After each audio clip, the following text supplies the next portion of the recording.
Voilà bientôt un an que Targon Sambiri-Nwakin, coordonnateur de la DMP et président des DSA, attend un document censé être prêt en 2 semaines, son passeport. 11 mois d'aller-retour, de promesses creuses et d'explications alambiquées.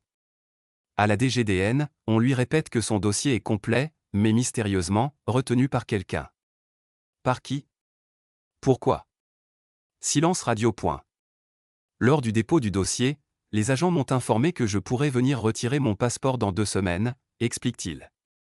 Mais lors de ses multiples visites au service des passeports, le même scénario se répète, son dossier est complet, mais serait mystérieusement retenu par quelqu'un.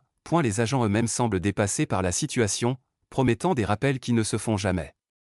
À ma grande surprise, 2 semaines après, je n'ai reçu aucun appel. C'est alors que je me suis rendu au service des passeports.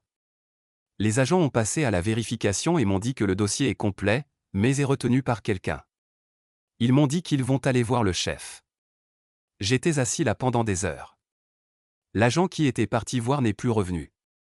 Les autres agents, ne comprenant plus la situation, m'ont conseillé de laisser mon numéro de téléphone et de partir. Dès que l'autre sera de retour, ils vont m'appeler. C'est ce que j'ai, confie Targon Sambiri-Nwakin. Après 2 semaines, pas d'appel. J'ai décidé d'y retourner. Ce fut toujours le même langage: ton dossier ne comporte aucun problème, nous allons t'appeler la semaine prochaine, soyez patient. Et voilà, aujourd'hui cela fait 11 mois que mes allers et retours n'ont donné aucune suite à mon dossier de passeport, déplore-t-il. Pour l'ancien député, ce blocage administratif n'est que la dernière manifestation d'un acharnement contre sa personne depuis plus d'une décennie. Depuis 2013, je demeure victime d'un acharnement inédit de la part du régime de Faure contre ma personne, affirme-t-il. Dès son élection à l'Assemblée nationale en 2013, Targon Sambiri-Nwakin est persécuté par des tenants du régime.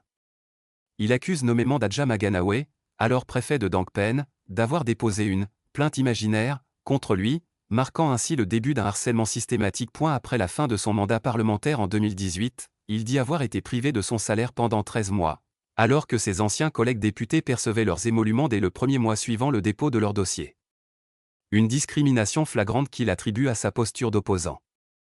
L'épisode le plus troublant survient lors d'un voyage en Europe en 2019. En Belgique, son passeport est confisqué par la police. Les autorités belges lui expliquent que la France et l'Allemagne refusent de l'accueillir sur leur territoire, ayant reçu des informations des autorités togolaises le présentant comme une personne dangereuse, voire un terroriste. Un consul belge dans un pays africain, à qui j'avais adressé une plainte, était étonné d'apprendre que j'étais député dans mon pays, rapporte-t-il. Ce diplomate lui aurait même confié que, vu le traitement fait dans son passeport, il comprend que sa vie soit en danger, et lui a conseillé d'être prudent. Lors des élections municipales de 2025, un cadre du parti UNIR a laissé entendre que d'après les autorités locales, il fallait me tuer pour avoir une tranquillité au nord, car je suis un poison qui s'associe avec les nationalistes du Sud pour déstabiliser le régime. L'on se souvient également des événements de septembre 2024 au siège de la CDPA où l'opposant a été victime d'une agression physique lors de l'attaque contre le député sénégalais Guy Marius Sagna au siège de la CDPA.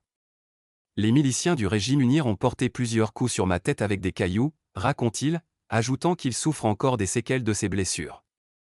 Plus inquiétant encore, il révèle qu'il y a quelques mois, 2 militaires en civil se sont présentés clandestinement à son épouse pour l'avertir que 5 militaires ont reçu ordre et mission dans leur camp pour me suivre et me poignarder sans laisser de traces. Pour Targon Sambiri-Nwakin, le message du régime est clair: on reste dangereux et une cible à abattre aux yeux du régime UNIR, une fois que l'on refuse de manger avec eux ou si l'on refuse de participer au pillage des richesses du peuple avec eux. Face à qui il qualifie de torture psychologique et physique, Targon Sambiri-Nwakin lance un appel aux organisations de défense des droits de l'homme et à la communauté internationale à œuvrer pour que son passeport lui soit restitué et que cessent les menaces de mort à son endroit.